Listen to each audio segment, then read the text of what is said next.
कोई भी हस्बैंड अपनी ही पत्नी का या अपने ही वाइफ का दूध पी ले, यानी कि जो कि हम जानते हैं ये एक आइडियल होता है छोटे से नन्हे से जान के लिए।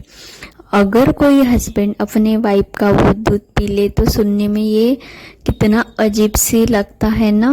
वो ब्रेस्ट में है, लेकिन जिसको नेचर ने इसलिए बनाया है कि वो नन्ही सी जान जो दुनिया में आई है उसके नरिश कर सके, उसको बड़ा कर सके, उसको प्रॉपर न्यूट्रिशन दे सके। बहुत सारे पतिदेव ऐसे होते हैं जो अपने खास फैंटेसी रखते हैं कि वो अपने बच्चे के साथ साथ अपनी वाइफ का भी ब्रेस्ट मिल्क सक करे।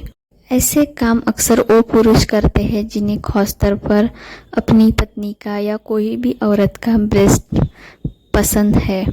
वो बहुत पसंद होते हैं, बहुत ज़्यादा फैंटेसी रखते हैं।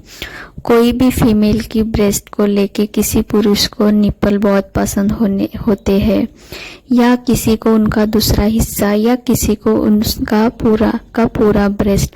और अक्सर जब भी कोई औरत माँ बनती है तो शुरू में जब ब्रेस्ट मिल्क प्रोडक्शन बहुत तेज़ी से होता है, बहुत फास्ट होता है ना, तब शुरू के जो 2-3 महीने होते हैं उसमें जो ब्रेस्ट होता है ना, वो यानी कि एकदम सुटेल गोल और दिखने में बहुत ज़्यादा आकर्षित लगता है। सबको ना भी हो, पर जिन मर्दों को उतनी उनकी पत्नी के ब्रेस्ट में बहुत ज़्यादा ही अट्रैक्शन है या फिर बहुत ज़्यादा इसकी फैंटेसी रखते हैं, इनके लिए ये बहुत ही ज़्यादा आकर्षित होता है। और इसलिए जितना वो ब्रेस्ट उस टाइम पे सुडेल होते हैं, जाता है, दूध भरती जाती है ना, मर्द की जो फैंटेसी होती है ना वो भी धीरे धीरे डेवलप होती है। इस सब के लिए ना भी हो, पर मैक्सिमम केस पे मर्दों को अपनी ही वाइफ के ब्रेस्ट मिल्क की पीने की आदत है या ऐसी फैंटेसी रखते हैं, यही फैंटेसी रखी जाती है। अदरवाइज आई डोंट थिंक कि कोई मर्द अपनी वाइफ का ब्रेस्ट मिल्क सक करे। पर सवाल ये आता है कि क्या कोई इससे नुकसान है, मतलब कि क्या कोई हस्बैंड को इससे कोई नुकसान होगा या वाइफ को कोई इससे नुकसान, या फिर उनके बीच कोई इससे नुकसान होगा, वही हम आगे डिस्कस करेंगे। सबसे पहली बात, मैं या उनको न्यूट्रिशन देने के लिए कोई काम नहीं आता, क्योंकि ये सफिशिएंट नहीं होता एक अडल्ट मेल के लिए। तो पतिदेव को तो कोई नुकसान होने वाला नहीं है, क्योंकि कहीं ना कहीं वो अमृत पी रहे हैं। उनको उनसे कोई फायदा भी नहीं होता, ना ही इनसे उनका पेट भरता है, ना तो उनके बॉडी में उस लेवल पे जिनके उनके रिगार्डेशन है उनके बॉडी न्यूट्रिशन जाती है।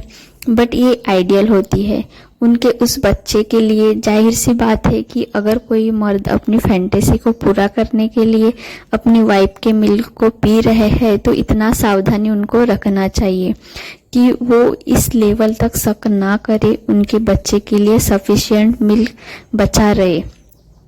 यानी कि बॉडी भी एक लेवल तक, एक लिमिट तक, एक टाइम तक सुरक्षा देती है। उस वक्त फीमेल की बॉडी ज़्यादा थकी होती है। इस टाइम पे एक छोटे बच्चे के लिए जितना रिक्वायरमेंट होता है बॉडी उतनी ही ब्रेस्ट मिल्क प्रोडक्शन देती है।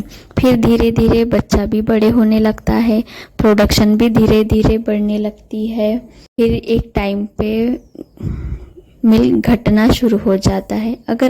अगर आपका पतिदेव जो है या फिर आपका जो ब्रेस्ट मिल्क है उसको करते हो तो इतनी सावधानी आपको रखना चाहिए कि वो एक लिमिट तक रहे, यानी कि आपके बच्चे को कमी ना व्याख्या रखनी पड़े। जितनी बच्चे की रिक्वायरमेंट हो बच्चा पेट भर के दूध पी सके, क्योंकि एक जवान मर्द को सकिंग पावर होती है ना, डेफिनेटली बच्चे की एक सकिंग पावर से बहुत ही ज़्यादा होती है। 10 गुना 20 गुना ज़्यादा। तो एक बच्चा जितना तेज़ी से ब्रेस्ट मिल्क को सक करता है उससे 20 गुना ज़्यादा जवान मर्द उस ब्रेस्ट मिल्क को सक करेगा। तो इसीलिए एक जवान मर्द ब्रेस्ट मिल्क को सक करता है तो बहुत तेज़ी से दूध निकलना शुरू हो जाता है। और फिर ख़त्म भी तो फैंटेसी पूरा करने के लिए। अगर आप एक्सेसिव दूध सक कर लेते हो तो इससे बच्चे के लिए वो इनसफिशिएंट हो सकता है, तो इतना ध्यान रखना ज़रूरी है। अगर वीडियो आपको हेल्पफुल लगा हो तो लाइक और शेयर और सब्सक्राइब कीजिए। धन्यवाद।